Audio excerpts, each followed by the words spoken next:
Time now for your forewarned weather with Chief Meteorologist Alana Brophy. Okay, Alana, can we talk about it again? What a storm we saw yesterday. I mean, we're going to be talking about this one for a while, Sarah. Some of the biggest valley totals that we've seen this year. This is what it looked like over Liberty Park. Thank you, Scott, for taking this. Great drone video. It is a wintry scene, but we're talking late March. Yeah, our March storms coming through. You know what we say about winter storms? Better late than never. We say that about me too when I arrive late to everything. Look at some of these totals. The lake effect machine turned on and it really delivered to Davis County. 12.5 inches on the Bountiful Bench. Final storm totals here: 10 inches in Fillmore, 9.1 inches in Meadow. North Salt Lake got 9. Heber picked up 9. Centerville getting 8. So Davis County really benefiting from those late evening lake effect storms. 7 inches in Sugar House, close to half a foot in Fruit Heights. Cedar City ended up with 5.6 inches. Second biggest storm for them this season. The first was back in October, so bookending in Iron County, 4.1 inches in Alpine, and Salt Lake International picked up 3.4 inches. That was our biggest snow in the valley of the season for Salt Lake. Speaking of, this storm helped us out. We were dangerously close to the lowest record number of snow in the Salt Lake Valley ever. 14.3 inches holds that record. Right now, we're sitting at 4th, so we're hitting that top 5. These are the other seasons where we've seen remarkably low valley snow, but this one helping us out. 18 inches isn't anything to brag about, but it's not the last place. It's the 4th to last place. Has really helped snowpack, though. This storm comes through and we do have healthy mountain snow. So while it's been lackluster in our valleys, these percents really represent healthier numbers, especially for ranges in northern Utah where a lot of areas are exceeding 100% of average. Statewide, we're sitting at 104%, which is very good as we get closer to April 1st. Eastern Utah saw a bump, and then even in the south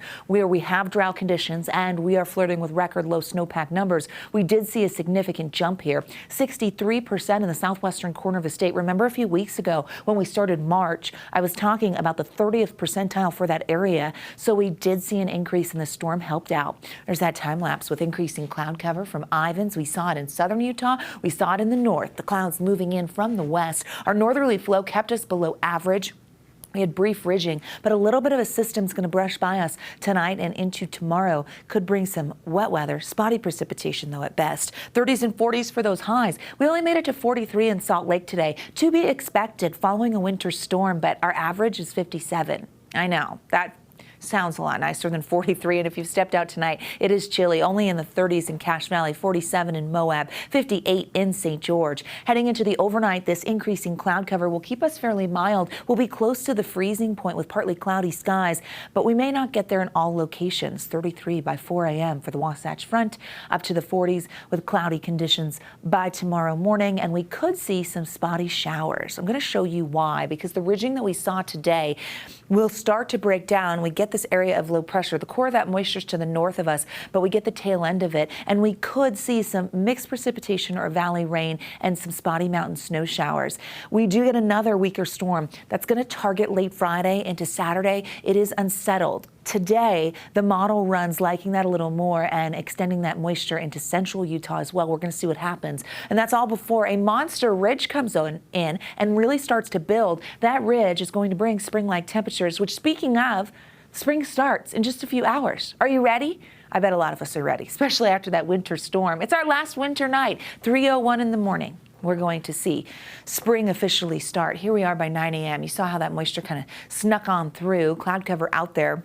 Few showers for the mountains by lunchtime, maybe a trace to 2 inches, not a tremendous amount there. High pressure then starts to build and take over. It's brief ridging because that wet weather does start to show up. Latest model run, see how it kind of likes southern Utah, at least down to the I-70 corridor, but we could see a valley rain, mountain snow setup for our Saturday as that front wants to come through. As I talked about, maybe just a trace to 2 inches for the mountains with this brief brush by of a system. Hard to compare it to what we just saw yesterday. 40s for tomorrow. We take back a few degrees each day. 50s on the eastern side of the state, mid-60s in St. George. Check out the 7-day for Washington County because the warming trend, it comes through. We've got really nice 70s. It's like someone said spring and St. George George was like, we've been waiting. How about some 80s?